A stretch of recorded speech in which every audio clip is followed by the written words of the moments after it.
Hello and good day. What a fucking week, am I right?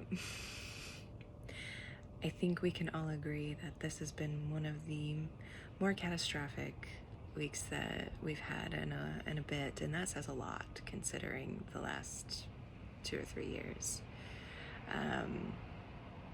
But I know a lot of womb holders that are scared and furious, and rightfully so. We have a lot to be angry about right now. And while that anger is incredibly important, I firmly believe in ensuring that that energy is being put to good use. I think it's easy for us to get swept up in the anger and displacing it, and also not really knowing where to begin, right? It just feels really disempowering. Like how do we even start to fix this? It's been great because a lot of people are like, all of the underground movements that I've been seeing have been really inspiring and beautiful, and I'm just so proud to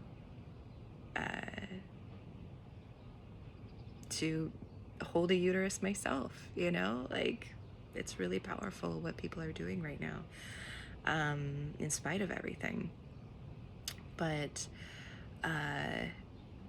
when things like this happen, it's really easy for us as individuals to get knocked out of ourselves, to get knocked out of our bodies, to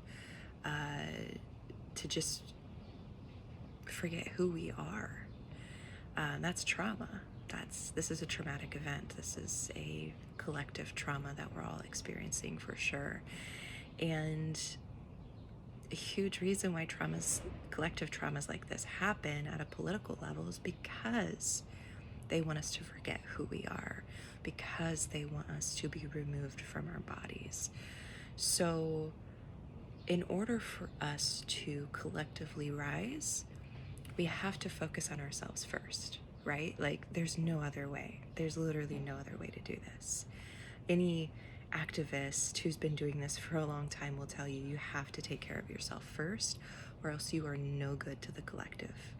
Like, you can't help at the end of the day, because you are just as important as the mission itself. So one of the ways that I personally teach in the work that I do is EFT. I teach tapping, which is a somatic technique that works with the meridians, like acupuncture does. And so it's pretty much acupuncture, but without the needles. It's called acupressure, is another word for it. So it clears out the blockages within your body, and it's also been shown to reprogram your brain, which is really powerful. If you were to tap every single day on one issue for 21 days, you would literally rewire your brain on that issue in only 21 days. Like, there is a reason why I do this work, and that's a whole other video for sure. So today I wanted to give us all a moment to utilize that technique in a way that's suitable for the issue at hand. And I actually created this tapping script last year for Samhain. I did a group ritual in honor of the Dark Mother. And if anybody knows me, they know I'm like obsessed with the Dark Mother. The Dark Mother's not just my band, it's an actual female archetype. And the original Dark Mother was Lilith from Judaism.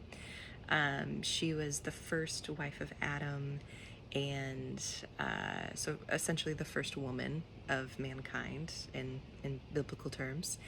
And she was actually cast out from the Garden of Eden because she didn't want to submit to no man. And God was like, wait a minute, this isn't going to work for me. So he actually cast her out. And that's why Eve was created from the body of Adam. So she kind of had no choice but to be a submissive woman. Blech, right? So Lilith, in her story, she was filled with rage and became like this evil woman, essentially. So really, they're really leading into the idea that an angry woman is toxic and an angry woman is hysterical and they should have no reason to be angry, and disempower, right? Super fucking gross. But like, we know better than that. And so she became one of the main archetypes for the Dark Mother because she is this warrior spirit that was not willing to bow down to anybody, that was not willing to just roll over and take it, that wasn't just going to be abused and then be broken. She was angry. She continues to be angry, and she's not one to be fucked with. And there's many Dark Mother archetypes in other myths and legends, but I think one of the most beautiful things about this archetype is that it does live within all of us. It is a part of our divine feminine. The feminine is the shadow self, and the shadow self holds things like your hurts, your traumas, your anger, your rage, but it also holds your passion, your sensuality, your creativity, all of these things that men have tried to suppress out of women, right? So yeah, this tapping is all about taking your power back, taking back the power of the Dark Mother within you, and giving giant middle fingers to society. Sorry, I'm outside and there's, of course, lawn stuff happening. So if you've never tapped, really all you have to do is follow along. There will be different tapping points on the body that I utilize. The first one is the side of the hand, and I'll do that one for a little while, and then I'll move to the top of the head. And if you've seen tapping before, sometimes people only use one hand. I like to use two because it's a balancing between the masculine and feminine sides of the body. So then you go to the top of the head, right at the crown, and then the beginning of the eyebrow, the temples. It's kind of hard to see because I have glasses, but just your temples. And if you wear glasses and they're in the way, you can take them off if that's better for you, or just try to work around. It's not a perfect science, so just in the general area is fine. And then under the eye, right on top of the cheekbone, and then under the nose, right in that little divot between your nose and mouth, the divot in your chin, under your mouth, and then your collarbone. So like, find your collarbone and then just go right underneath, or some people will go just right in the middle. Anywhere in this area is totally fine. And this is where, after that point, I deviate from how other people do it. There's a spot that's kind of awkward. If you have boobs, you gotta grab them. So right underneath your boob, like 2-3 inches below your nipple, is a point for your liver, and your liver is where all of your anger is housed. So I really like to include that point as a really powerful one. And then, sorry, it's loud. And then you go from here and then to under the arm. So if you have a bra on, it's right where your bra band is, but it's just like right underneath the armpit. And then I go to the wrists. Take your wrists and just tap them together like that.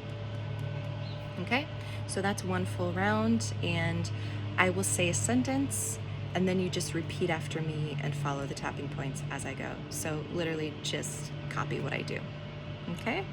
And also, like, it doesn't matter if you have a uterus. It doesn't matter if you're, whatever gender you are.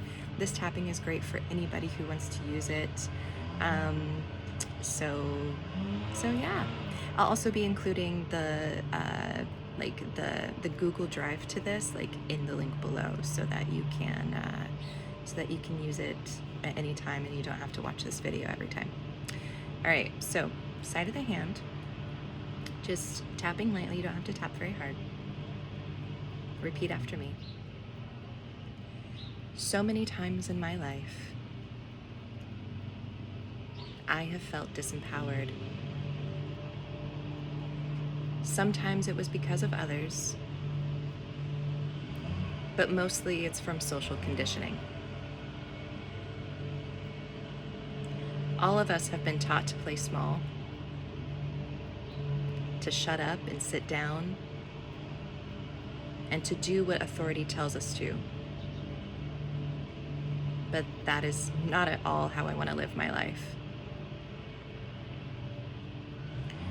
I want to be loud. I want to take up space and to make my own choices. When I really sit and think about what I could have been, had society not stripped me down, I get angry. I get really angry. And I'm tired of feeling like I don't deserve to be fucking angry.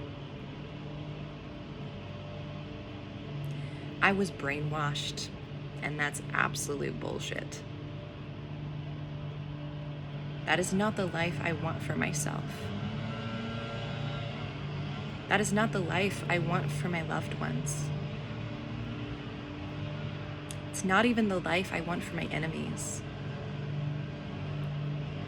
Nobody deserves to be forced into a box. So even though there are parts of me that feel disempowered, I deeply and completely love, accept, and forgive myself. Even though I was duped into playing a role that wasn't for me, I deeply and completely love, accept, and forgive myself. Even though I have suppressed myself at times to fit in, I deeply and completely love, accept, and forgive myself. And maybe, just maybe, I can start to forgive society too. Maybe I can forgive the people in my life that fed this toxic narrative, because I know we've all been lied to. So even if it's just a little bit, I'm allowing myself to move into forgiveness. I'm allowing myself to see that my life isn't over yet. That every single thing I've been through has sculpted me into this amazing human I am today. And today, I'm choosing to deeply and completely love, accept, and honor myself. Nice deep breath. If you have some water, take a quick drink. It's really important to stay hydrated when you're doing energy work. And then whenever you're ready, we're going to move on to the top of the head. When I think about the Dark Mother, I think about the Shadow Self. The untapped magic of our darkest places. The places that hold our ancestral... Let's try that again. The places that hold our ancestral secrets and innate wisdom we came into this world with. Those places are within me, and they hold so much power. It's those places that house my own inner Dark Mother. The goddess archetypes that came before me are also within me. As we are all made out of the same unified consciousness. So if that's the case, if I house the spirit of the Dark Mother, that means I carry a revolutionary spirit. One that knows when it's time to stand up and fight. And one that knows when to love with the intensity of 1,000 suns. The Dark Mother is not here to fuck around or to play small. And neither am I. I'm ready to put on my war paint, ready my battle cry, and fight for what I believe in, starting with myself. I believe in myself. I believe in my glory. I believe in my strength.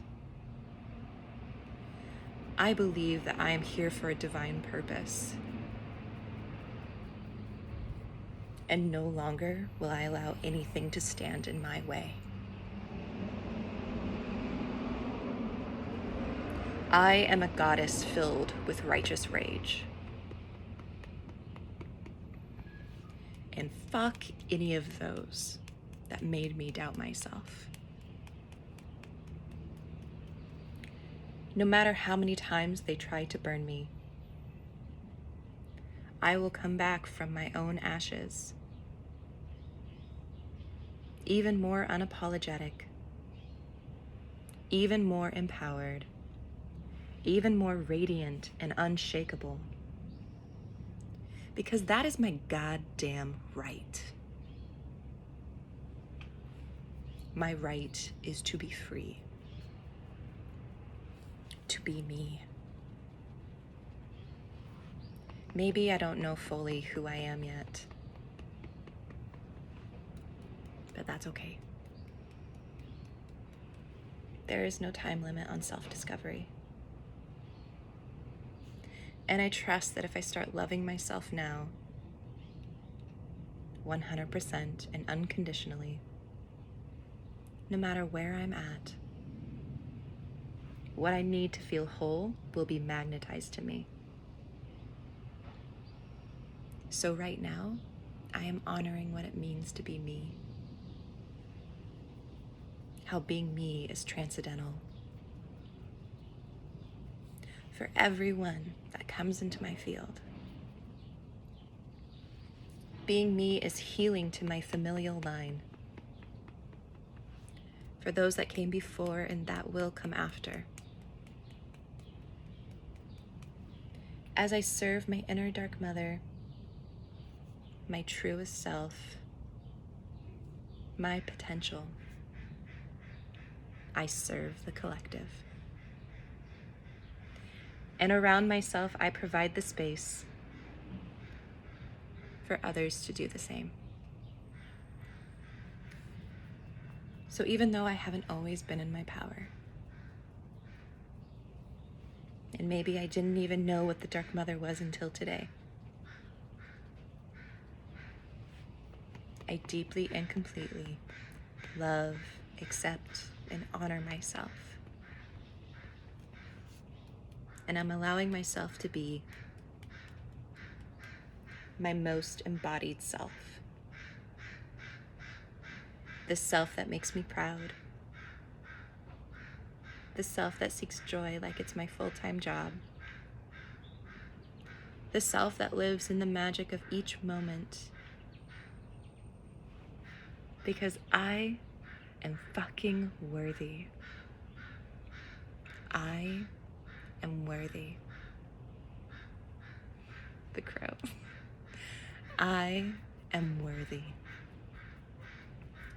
I am worthy. I am worthy. I am fucking worthy. Nice deep breaths all around. Drink that water. And you can do this as many times as you feel necessary They like to say that do it until you don't feel as emotionally charged by any point of it. Because it's all about regulating the self, right? So do it until you feel regulated. And like I said, this is something you can keep coming back to every single day. If this is a topic that you really struggle with, really doing it every day for 21 days can be really, really transformative. So I definitely recommend it. And I'm also going to be including, didn't do it today, of course, but I'm going to be including the ritual, the write-up for the ritual that I also included with the workshop that I did before. If you ever want to start doing like witchcraft around honoring the Dark Mother. So I'll include that as well, just for funsies, because why the fuck not? It could be really great if you want to do a spell around reproductive rights. Opening up with this Dark Mother ritual can be really powerful. There's a guy, I want to say his name is Michael Hughes, who is a witch, and he, I'm pretty sure that's his name. I'll try to find the link to his book and add that as well. But he's all about activism and witchcraft. So he has a great book that includes a reproductive rights spell. That's really freaking cool. So yeah, I'll try to remember to include the link to his book if that's something you want to look at, because it doesn't just have reproductive rights. It's also like Black Lives Matter, Hex the NRA, lots of really cool stuff. So there's a lot of things to work on. So the more of us that are working on it collectively, hopefully the sooner we can dismantle something, right? Sending you so much love, and thank you for taking the time to watch this and practice this work. And I'm wishing you lots and lots of love.